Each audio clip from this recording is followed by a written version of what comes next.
This lecture, the sixth in our Gazing into the Past series, will be devoted mostly to a single album, but one of the great albums on the whole of Chinese painting, and by one of everybody's favorite Chinese artists, that is Shitao. We used to call him Daoist, but that was based on a misreading of a signature seal, and that's been corrected, and he properly should be called Shitao or Yuanji, also other names that don't concern us now. Well, as I mentioned in an earlier lecture, whenever people asked me, who is your favorite artist? I would say for the early period, it's Xiaogui. For the later period, Shitao. And of all Shitao's works, a great many, he is very prolific, everybody's favorite, and mine, is this 12-leaf album that he painted in the 1680s, or 90s maybe. It's not dated. Best known as the album for Daoist Yu. And it's, to make it more mysterious, it's presently whereabouts unknown. But I am able to show the album in really great original slides and detail. So I'm doing that to give everybody the album, even though I can't tell you where to see the original.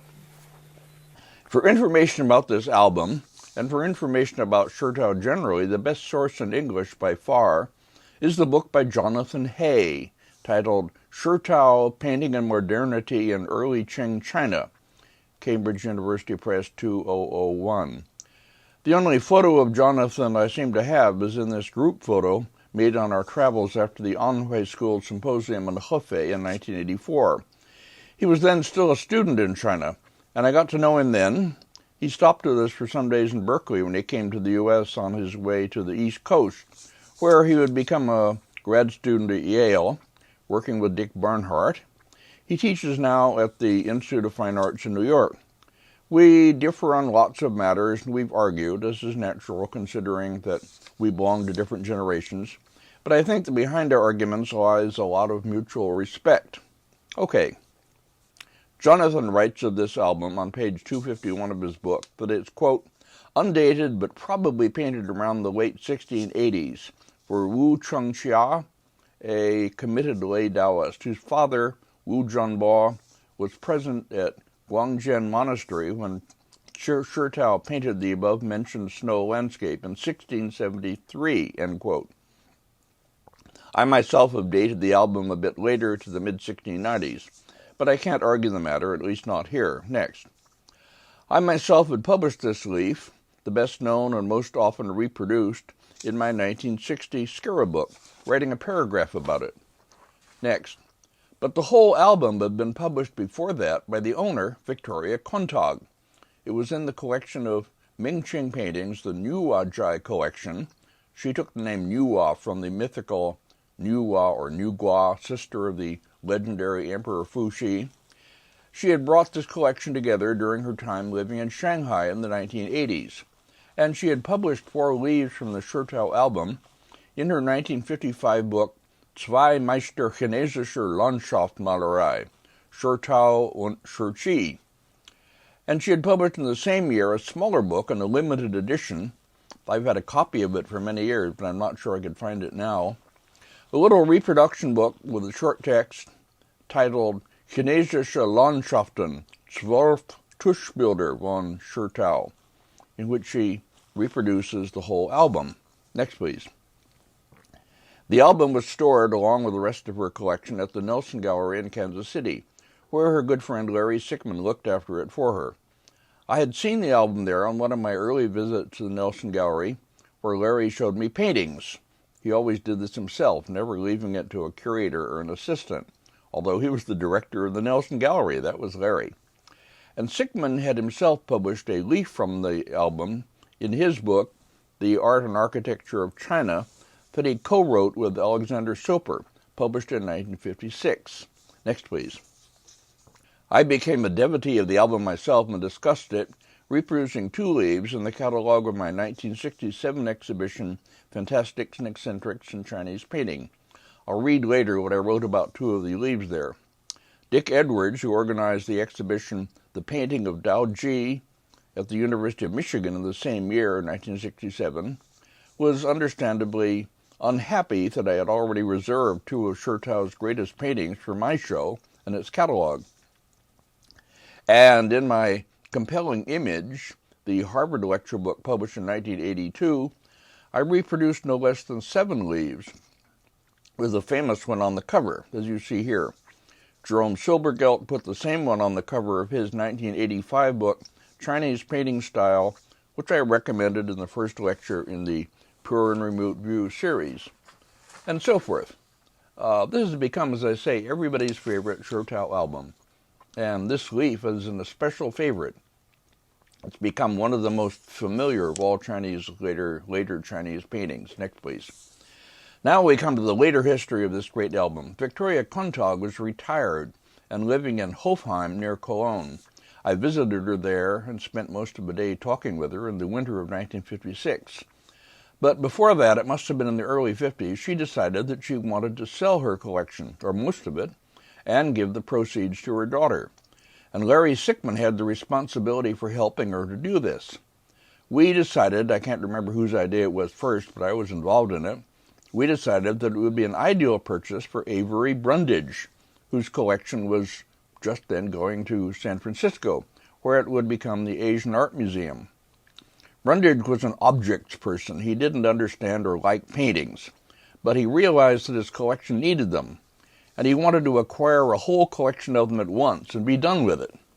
The Contag collection, it seemed to us, would be an ideal acquisition for him. Next.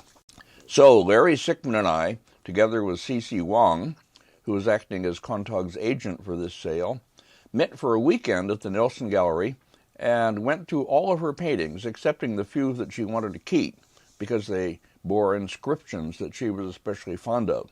These did not include the best things, which were all to go to Brundage. We assigned values very low to each of the paintings as we looked at it. The whole collection, which included the great Shitao album, Larry was willing to let it be included, although we had hoped to acquire it for the Nelson Gallery. This was typically generous of him.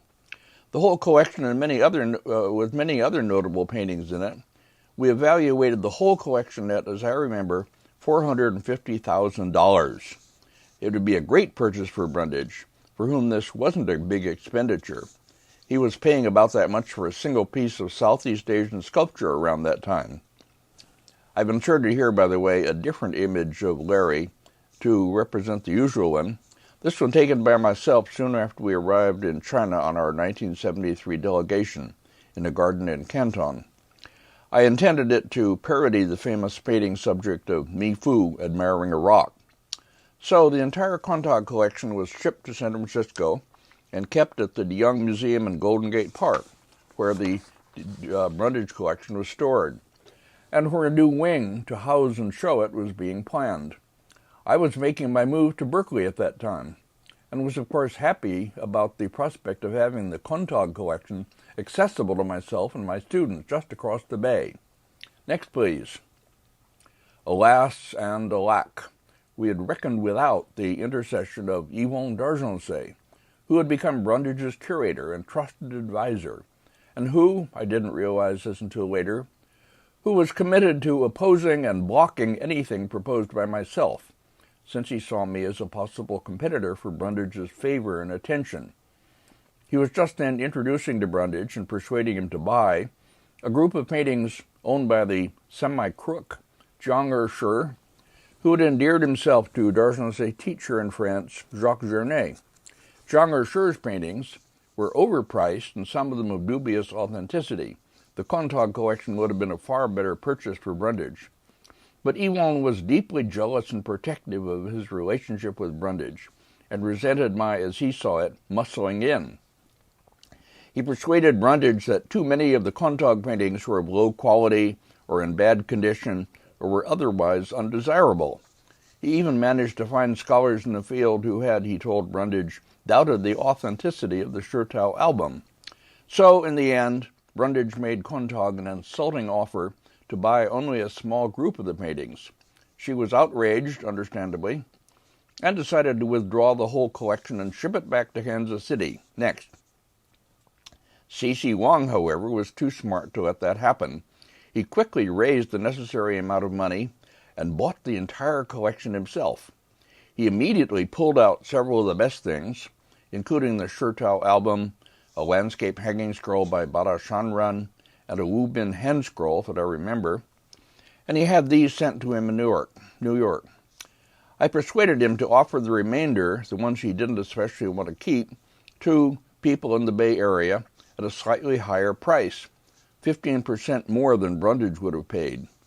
A small group of good pieces was purchased by concerned San Franciscans and given to the Asian Art Museum.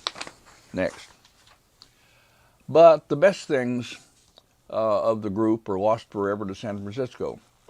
Here's an image of the present director of the Asian Art Museum, Jan Shu, a good guy. After 3, shall we say, less fortunate directorships that the Asian Art Museum has had to live under. I won't go into that now, another time maybe. And so the greatest of Shitao albums, everybody's favorite, was lost forever to San Francisco, along with quite a few major Ming-Ching paintings. Some of the paintings were bought for the Stanford Art Museum.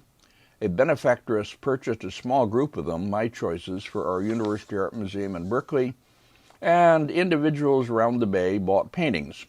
I spent a lot of time showing them and recommending them to potential buyers in the De Young Museum's basement, working to keep as many of them as possible in the Bay Area. But the great Shitao album was lost forever. Next, please. So, where is this great album now? Alas, the story isn't over yet, and I must admit that I don't know where it is. Here is a picture of C.C. Wang and his wife, taken perhaps on some kind of anniversary, surrounded by their family. Again, it's a blurry photo for which I apologize. It's all I have.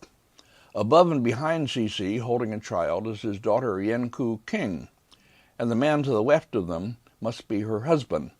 She was herself a ceramic artist and highly cultivated woman who took care of her father for many years, handling all his English language correspondence, traveling with him to symposia and other gatherings, to do interpretation for him and to look after him generally, and being the dutiful Chinese daughter.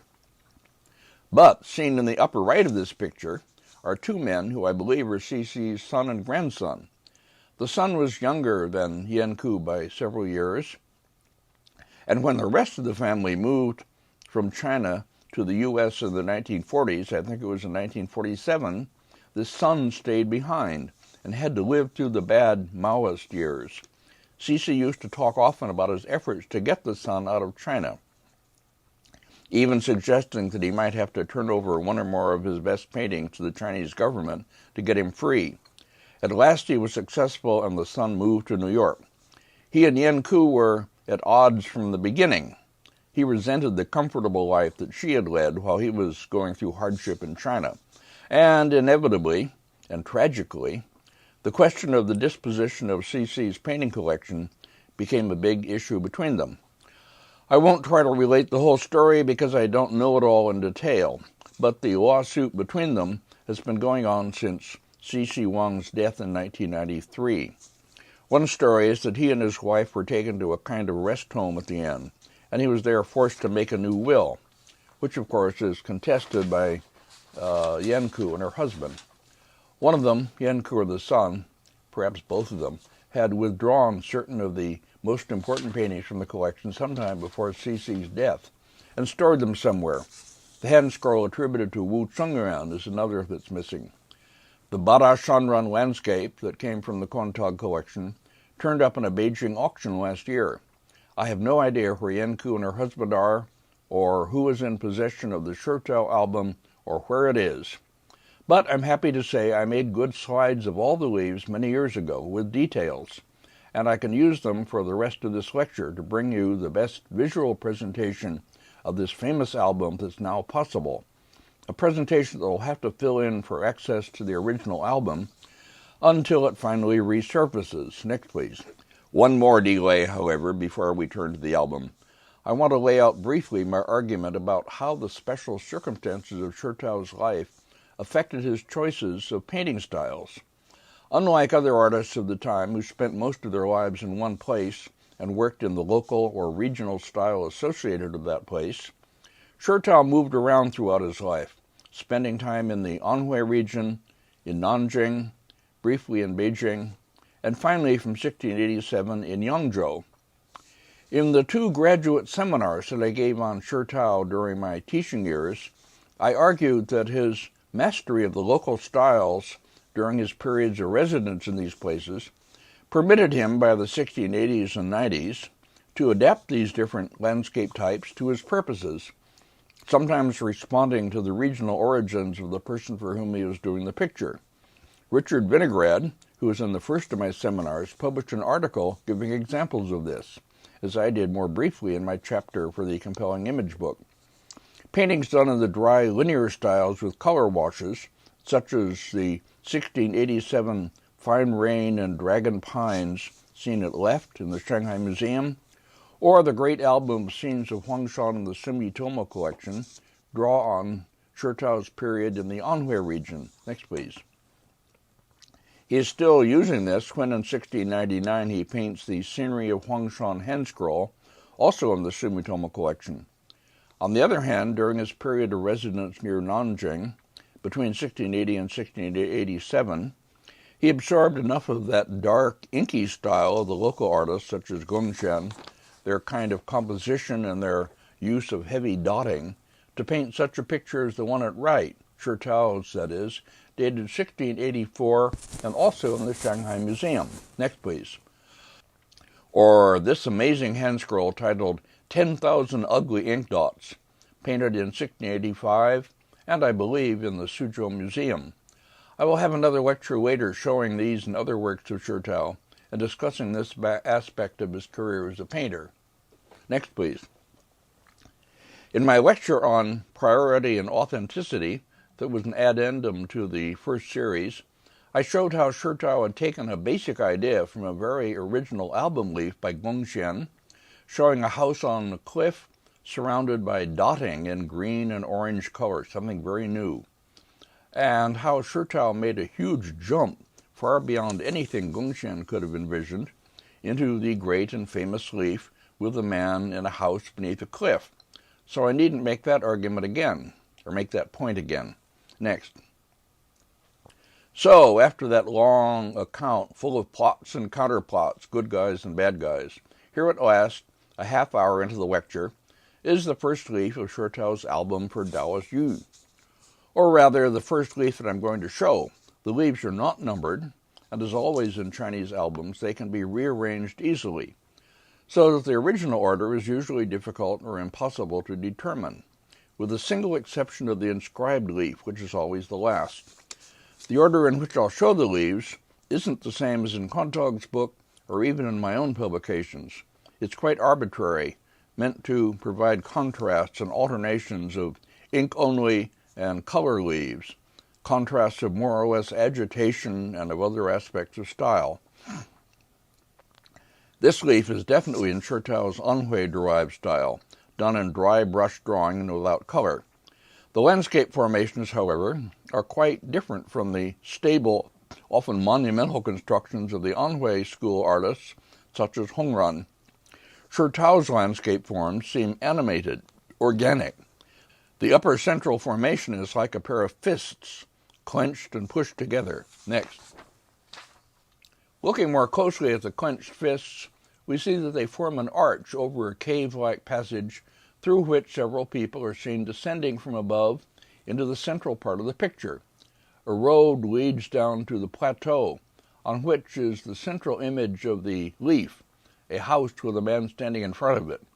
Unfortunately, the detail of that which I must have made has disappeared. Next.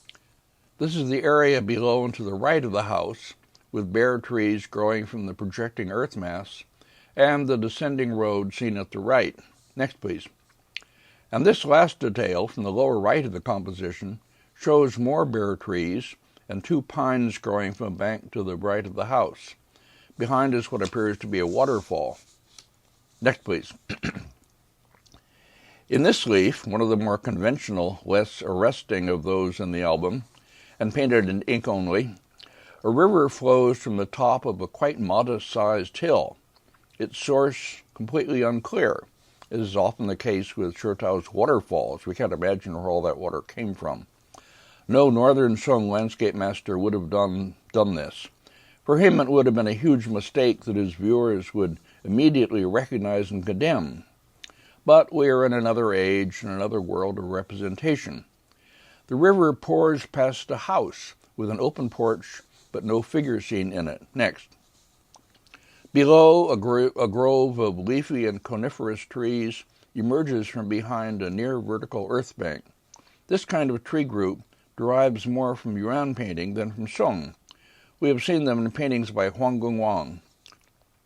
Shitao has been around enough of the great collection centers by this time, and seen enough of the masterworks of past ages, for him to draw freely on all of them, as indeed he does. He must have had an extraordinary visual memory.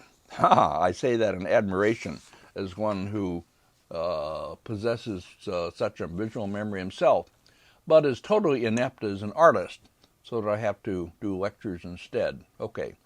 A similar group of trees, but smaller and blurrier, grows on the opposite bank of what appears to be a river, presumably an extension from the one seen above. Next, please. This leaf, painted in ink and colors and representing an evening scene, is one of the great arresting scenes in the album, and it's one that I reproduced in color in my 1967 Fantastics and Eccentrics catalog. That exhibition and its catalog caused something of a sensation in the Chinese painting world, not only in the U.S. A symposium about it was held at Asia House Gallery, and I still have a recording made of it with the voices of Max Luhr and Alex Silper, along with those of younger people such as Wang and myself, but also in Japan, where the text was quickly translated into Japanese and published, with many of the pictures reproduced. The passage that I wrote in the catalog about this leaf is better than I could write today, so I'll read it while we show details from the painting, moving from the foreground up and back. This is from the Fantastics and Eccentric catalog, pages 84 to 87, which I'll now read. Some of the leaves are quiet in mood, others dark and dramatic. Outstanding among the latter is the evening scene, number 29, which opens with a huge, mysteriously luminous boulder in the foreground, accented by heavy spots of ink. Beyond is a dense mass of bushes or trees, with forked, bare branches protruding above. The river is white, as if reflecting moonlight. On the further shore are two houses among trees. Finally, we move back to the distant hills, across which the brush has been drawn in broad, undulating strokes of dilute ink. These can be read simply as the drifting mists of evening, but also suggest a flow of pure force through and beyond the picture, which thus becomes a small segment of a boundless continuum of matter and energy. The brushwork conforms to no ordinary types. The semi-controlled suffusing of ink, the superimposition of wet, inchoate forms for a smoky or murky effect, the use of heavy green color over deep ink, are fresh techniques appearing at a time when all possible ways of applying ink to paper might well have seemed to the Chinese to have been used and reused. End quote. Wow, that guy could really write. How I envy him. Next, please. The next leaf, in the order I'm considering them, is another in ink only, and a simple scene of trees by a river with a bluff above. But this one is interesting in that it appears to reveal several places where the artist has changed his mind as he worked, or was unclear in his own head about just what he was depicting. Two such places are seen at the left side. Above, in the upper left corner of the detail, the top of the tree merges confusingly with the left end of the bluff, and with one of the dimly drawn trees behind. Below this are places where we can't be sure whether it's branches of the tree or markings on the earth cliff that are intended. In my lecture on Xiao Gui, I rejected a hand scroll in the Nelson Gallery as his work because of some ambiguous passages of this kind.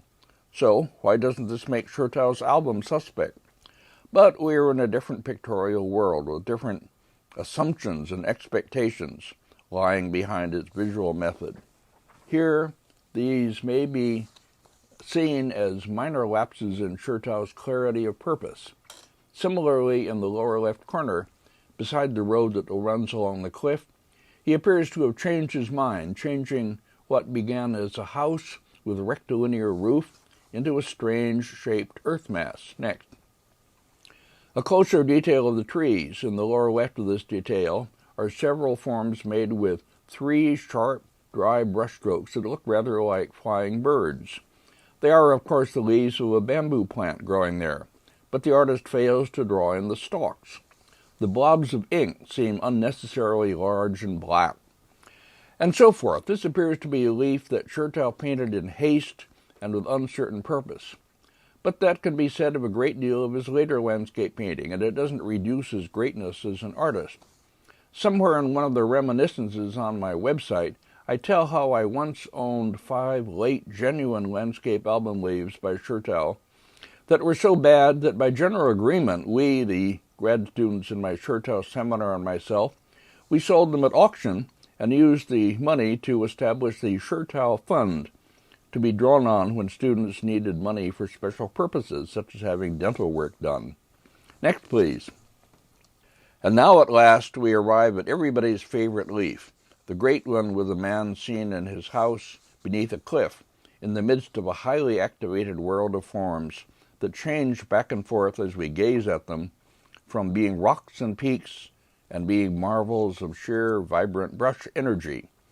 Once again, I feel that the 1967 James Cahill wrote about it better than the 2011 one can talk about it, so I'll read from page 87 of my Fantastic and Eccentrics catalog as the details change before your eyes. Here we go. In the most powerful leaf of them all, number 29, a man is seen at his desk in a house beneath an overhanging cliff. The rocks are outlined with thick, broken, dragged strokes, varying in tone from pale gray to the deepest black, with the heaviest areas leading the eye from the right foreground along an S-curve that encloses the house. The upward-pointing rocks below initiate a movement which is carried upward and back by interweaving strokes like streams of pure energy that dissipate at last into the void at upper right. Everything interpenetrates, interacts. The Daoist and Neo-Confucian conception of the world as organism is set forth here as compellingly as in any Song painting. Over the whole structure are scattered large dots, or dian, or dots, in light blue and red-brown tones, another brilliant innovation of Daoji's. They do not cling to the masses, but seem to hover above them, like agitated motes of weightless matter, reducing the bulk of the underlying forms to the point where rocks change before one's eyes from corporeal objects to insubstantial networks of line, like grasses blown in the wind. Scarcely noticed at first, in the midst of all this, is the scholar in his retreat, gazing outward, surrounded by sheer bursts of light and color and movement, but remaining placid. To such painting as this, the issues of abstraction and realism, amateur and professional, individualism and orthodoxy are irrelevant. It transcends both tradition and eccentricity. Daoji reestablishes old values and brings the new to culmination with a magnificent effortlessness. He stands as one of those titans who demonstrate that no possibilities are ever closed absolutely. What was done once can, mutatis mutandis, be done again. But in the case of Daoji, it was done through means so particularly his own that his statement remains unique and isolated. Eccentricity and tradition were to continue to share the scene between them. End quote. Next. Another of the quieter ink-only leaves with a simple scene, a man in a boat near the shore, a bare willow, a distant hill. His fishing pole rests on a simple forked stand, and he gazes off idly into the distance, contemplating nothing. Next.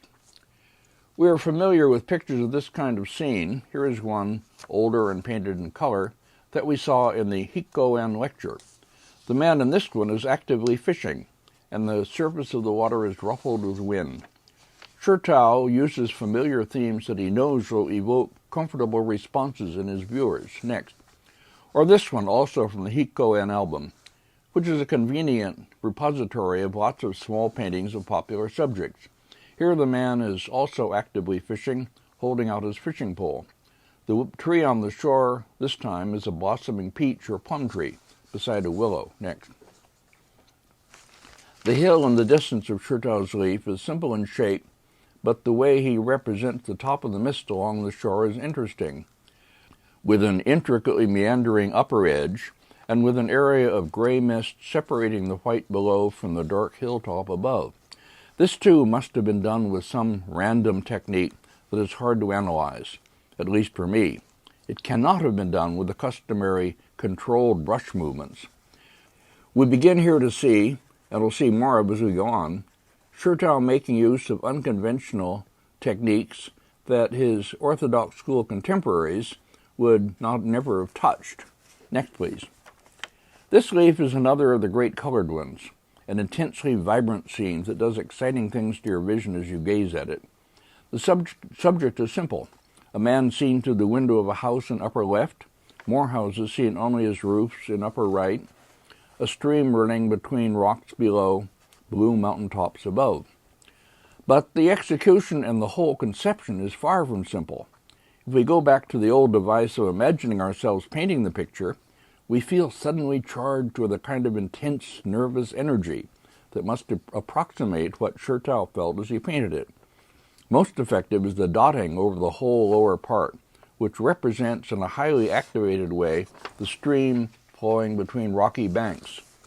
It adds an air of vibrancy and energy to this lower section. Insistent repetitions of simple forms, the upward cupped markings on the water repeat the tops of the rocks. The shapes of the rocks themselves repeat as we recede from lower left corner into middle distance. All these pull the whole scene, in spite of the diversity of forms, into a coherent vision. Next. The house with the man seen through the curtained window in the upper story does not itself seem solidly based on earth. It floats in the vibrating mass of large dots, similar in shape but varied in ink tone, with pale blue washes behind, that represents or conjures up in a way that goes beyond simple representation the grove of leafy trees that surround the house. Next, please. Even the distant mountaintops prove to be arresting when we look at them closely. They are not painted with the usual simple graded washes of blue. The pigment on them is dried with sharp edges and a curious reticulation within them. Some new technique is at work here. What it might be I'll talk about in connection with the next leaf. Once more, the upper edge of the mists escapes the usual clear boundary drawing with a brush, having been produced by some technique hard to analyze. The same can be said of the lighter blue in the sky above. Next. Here is the next leaf, or the next I'm showing, along with the detail that reveals instantly the special new techniques of applying washes of pigment that I'm talking about. Let me elaborate on that before going on to the rest of this extraordinary painting. The blue pigment has been applied and made to dry in some way that doesn't leave the smooth, simply graded washes we usually see in passages of this kind. Instead, it dries in a strangely puddled way, with articulated edges and interior natural patterns. I noticed this strange technique, which seems to work best with heavy mineral pigments, long ago in looking at this and other late paintings by Shitao, also those by his contemporary Yun Shou-ping, then came to recognize it also in paintings by Yangzhou masters of the next generation, such as Li Shan, and finally and most clearly in paintings by 19th and early 20th century artists such as Ren Baonian and Wu Changshi. I could show a series of close-up details from later paintings to make this point, but I don't have the images easily accessible.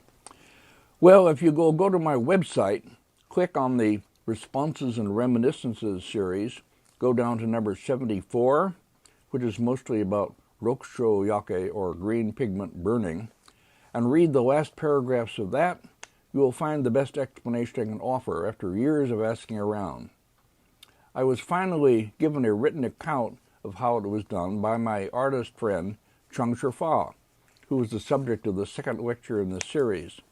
Chung's explanation can be translated like this, quote, painters often added glue to the pigment.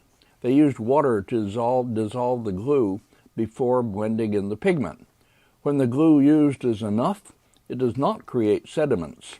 Later painters used less glue. That's why there are traces of the sediments. Some painters found the effect useful and adopted it in painting. Wu Chongshi and Runbon Yan use this technique quite often, end quote. So there you are. And here we are observing the great and endlessly innovative Shitao using it at a very early period, whether discovered by himself or adopted from other artists of his time, such as Yun Shoping, I can't say. Another subject for a serious study by someone with sharp eyes and a lot of patience. On to look at the rest of this amazing painting by Shitao, which has further visual surprises for us in the rest of its composition. Next, please. The main mountain peak and the forests below.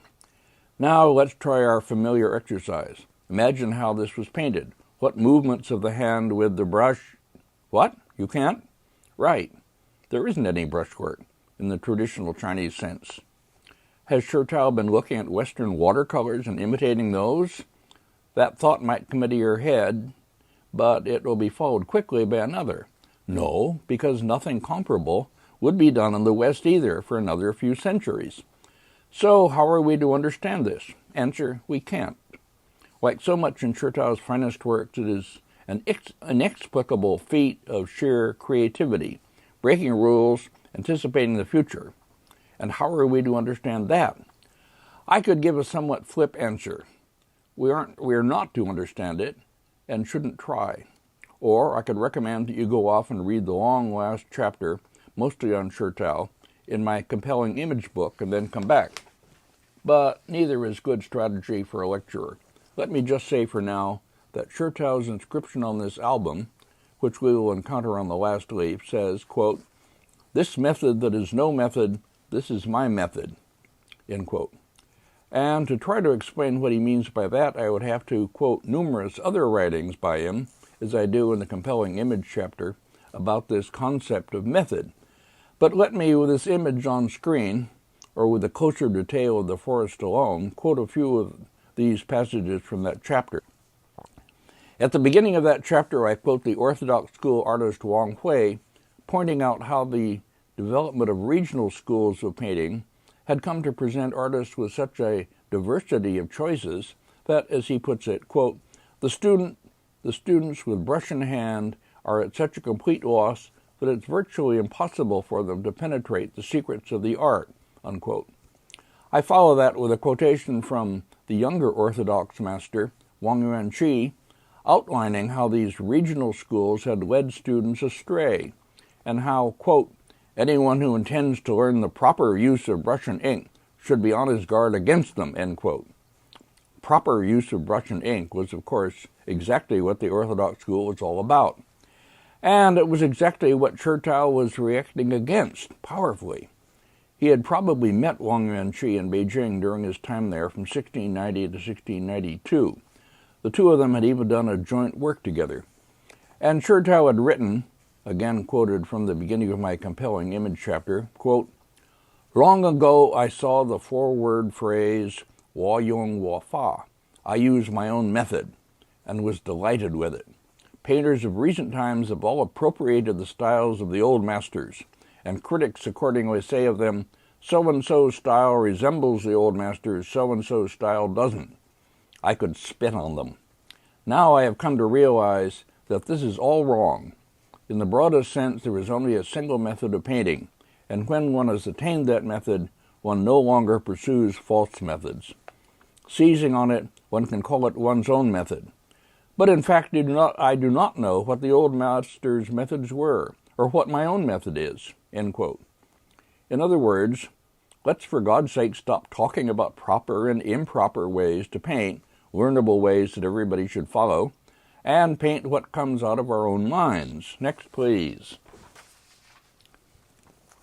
So there is Shitao confronting the fundamental problem of later Chinese painting, which is reflected in our Gazing at the Past title for this series. And he decides, I'm not going to do that anymore.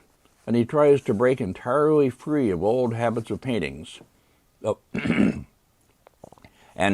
he tries to break entirely free of old habits of painting into entirely new kinds of styles. And as we gaze at such a painting as this, we can only say, my God, he really did it. Was he then to free Chinese painting forever from the burden of the past? Alas, no.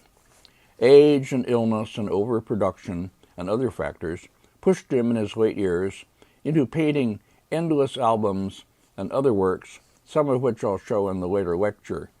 And these were for centuries what the Chinese painting world knew of Shitao, so that he was as little respected, largely ignored, virtually forgotten as an artist until the mid-20th century, when his greatness was recognized, and a Shitao boom occurred, with Victoria Contag's writings of the 1950s and Dick Edwards' exhibition and catalog The Painting of Daoji of 1967 as notable products of it in the Western world. I deal with quite a few of these later paintings by Shitao and the implications of them for the whole history of Chinese painting in the final pages of my compelling image chapter. And I end that chapter and that book with this sentence, quote, "The magnificent failure of Daoji to bring about single-handedly the emancipation of painting from the weight of the past marks the end of the age in which that interaction of theorizing and painting had been most pervasive and productive, the most intensely self-conscious time of this most reflective of artistic traditions." End quote. Well, let me only add, no sentence I've ever written has been more quoted and more misunderstood. Intelligent people have mistaken it to mean that I took Shitao to be ultimately a failure as an artist. Augh! To see what I really meant, I can only say once more, go off and read that chapter. But not now. We still have 4 more leaves in the album to look at. Next. This leaf is one of the milder ones, using light color with linear drawing, rather like the Shanghai Museum's 1687 Fine Rain and Dragon Pines that I showed briefly early on. A narrow bluff, a kind of promontory, extends into it from the lower right, with a road running along its lower side, leading through what is presumably a defile or narrow valley, to some houses seen among leafy trees at the end of the promontory above. Next, please. This secluded residence is further guarded by a crenellated wall built across the bluff further back, presumably built to keep out unwanted intruders, preserve the privacy of those who live there. Next. Still closer. The coloring is subtle and unusual. See, for instance, the upper edge of the bluff, where orange wash shades into bluish. The foliage of some of the trees is autumnal red-brown. The trees are interestingly mixed in type. Next, please. An old spreading tree with a few bluish-colored leaves grows on the flat top of the nearer bluff. The more distant ones seen in upper left of this detail are simply upright trunks with a few bits of leafage loosely connected to them. Shitao now invents his new world with an easy, completely unshowy brilliance. Next, please. And finally, for this leaf, the low banks beyond the water and the hilltops in distance, these latter painted with the puddly applications of pale blue pigment that we have seen in several before. A quiet ending. Next, please. To be followed, at least in this showing of mine, by another knockout of a leaf, painted in ink only and depicting a rainstorm, in a way no rainstorm had ever been depicted before, in China or elsewhere. The only exception to that statement might be in other works by Shitao himself. An album of horizontal leaves in the Palace Museum, Beijing, of which I can't easily find the slides, has several leaves done in a wet, blurry manner that might precede this one by a bit. But even within Shitao's work, there are very few. And that an artist could invent this manner of painting, use it for a few album leaves, and perhaps others no longer extant, or which I don't know about, and then leave it to be rediscovered 3 centuries later, nothing like it so far as I know in between, is only one more of the amazing accomplishments of Shitao. Next. A man and his servant have taken shelter at the shore under leafy trees in a rainstorm. The wind blows the rain diagonally from upper left too strongly for even the boat canopy over them to shelter them.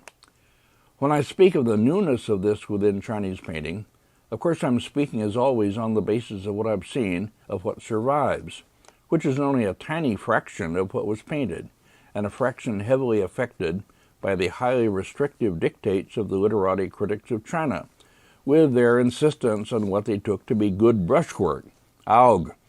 It's been some time now since I last pronounced my condemnation of them and their disastrous effect on the survival of Chinese painting. Now I do it again. Your narrow, elite, male minority orthodoxy saw to it effectively that we lost a huge amount of painting that lay outside the bounds of what you could understand and approve. I don't think, by the way, that I ever asked C.C. Wang how the kind of brushwork seen in this leaf fitted within his concept of good brushwork, so I can't say what his answer would have been. He must have accommodated it somehow because he valued this album so highly. But, as I say, I can't tell what his thinking on this would have been. Next, please. And here, as always, we need to pause again and recognize our extreme good fortune in having the wealth of Chinese painting, much or most of it outside Orthodox Chinese taste, that is preserved in Japan. I hope you recall from Lecture 11C in the earlier series the 3 anonymous late Song paintings of travelers in seasonal landscapes kept in Kyoto temples, representing types not to be seen in China. This is the summer scene with a traveler about to cross a stream in a rainstorm. Next, please. The upper part of this painting reveals that half a millennium before Shitao, some brilliant, forgotten artist was conveying the force and the visual effect of the wind and rain in a way that anticipates his achievement. In an imaginary world in which all the paintings that were ever done in China are preserved and searchable by subject, I could no doubt put together a whole lecture on rainstorm pictures. Next. What seems, as we look closer at it, to be so momentary, must in fact have been the product of a lot of time spent experimenting with ink and paper, developing the kind of control that underlies such an accomplishment. Exactly what is clearly defined and what is blurred, what are trees and land and what is wind and rain, must all be strongly controlled, even when the whole effect is of easy spontaneity. Next. The technique of using the brush with the tip divided, the so-called split brushwork, that was used by early artists such as Xiaogui, serves here to draw the double outlines of branches and twigs of trees. Some of the foliage or bamboo leafage appears detached, as it would indeed appear in a visual experience too intensely changing to permit structural coherence. The calculation of what to do first and what later, how to paint into a still wet area so that the ink strokes blur outward, can only be recognized as masterly if again we try to imagine doing it. In itself it appears more to have come into being by some miraculous, fortunate happenstance. Next, please. And perhaps most near miraculous of all is the way this technical virtuosity and inventiveness is all made to pull together into a coherent image, so that until we look more closely, as we've been doing, we might simply dismiss it as a good painting of people in a boat in a rainstorm. We have been gazing for a long time, and I have made you gaze for a long time deliberately, at a small miracle of technical mastery, spontaneity, and immediacy taking place before our eyes. Next. Going on somewhat reluctantly to another leaf, the next to last in our series, we see a rounded hill with a waterfall pouring down its front, with the source of the water again left unexplained and unlikely. 4 men have come out from their houses to sit on the nearer bank, gazing up at it, or at what can be seen above the dense white fog. The time must be evening. The sky above the hill is darkened. Next. The buildings from which they have come have impressive temple-like roofs. Perhaps it's not a private residence, but a temple complex where they are staying. I remember well evenings in temples, venturing out after a hot bath, wearing only a simple cotton robe, called a yukata in Japan. Next, please. In any case, they are all robed alike, and all of them, seen from behind, are mostly bald, with only swatches of hair on the backs of their heads. They sit quietly, gazing at this little changing flow of water, which has a lulling effect on their consciousness. They are probably too far away and too separated from it by fog to enjoy the real physical benefits of gazing at the waterfall that I described in an earlier lecture, the one on Maoyuan, having to do with air charged with negative ions. Next, please. And here, finally, is the last leaf, with the inscription that can be rendered as, quote, "This method that is no method, in fact, makes up my method." 12 album leaves done for presentation to my elder brother, Daoist, to enjoy. From the bitter melon monk, G, with 2 of his seals reading Yuanji and Shitao. Next. I don't have much to say about the painting, which represents an earthy slope with some kind of leafy bushes growing on it, leading down into the fog that covers a river or a canal. The sails of junks are seen in the distance above the fog. A very ordinary scene in old China, nothing especially striking about it. A quiet close for the album, unless we stop to think, as Daoist may have done, about all the implications of Shitao's simple inscription. On what these were, I can only recommend once more that you read the last chapter of my compelling image book, in which I did my best to explore the implications of this and related inscriptions that he wrote on his paintings throughout these middle years and greatest years of his career. Next. The sails of junks above the fog raised a special remembrance in me, which I'll use to conclude. I owned several works by Shitao during my years as a collector, although never a major painting, since all those were far beyond my means. Next.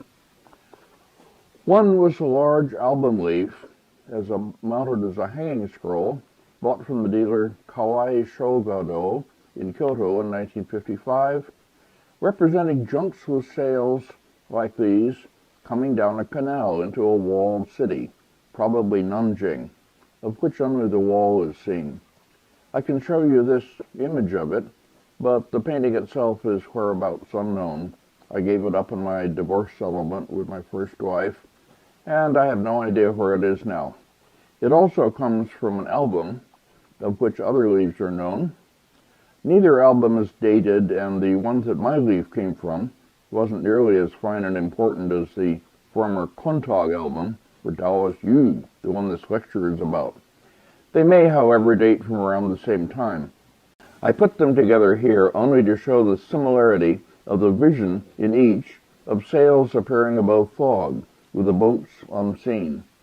And I remember once long ago on our first trip to China, as we drove across the flat farmlands of Jiangsu province, maybe from Shanghai to Suzhou, seeing from the road the sails of junks seeming to be sailing across the fields, really moving along a canal, of course, with the boats and canal not visible beneath. And being told by our guide what a common sight this was in the Jiangnan or Yangtze Delta region where we were, a region interlaced with canals that were once the principal routes of transport and travel. Next. Here's an old photo of junks with sails on a canal that I pulled from the web. It's not very sharp, but it gives some idea of how they looked. As for what the canal boats themselves looked like up close, next, you can see that in this photo that I made of one in some town in the Jiangnan region. It's moored, and it has its mast down and its sail furled under it. For centuries, they carried merchandise, and some of them people, all over the south part of China. Next. Now, alas, they're mostly gone, filled in, only to be seen in old paintings like this one, replaced with four-lane highways, noisy traffic, and the air filled with exhaust fumes so you can't see long distances anymore. And with that bitter, nostalgic old person's remembrance and observation, I end this long lecture on one of the incomparably great works of Chinese painting. I hope that the album itself will reappear before too long and pass into the safe hands of some major museum. If that is, we can still talk of safe hands anywhere in the world these days. End of lecture.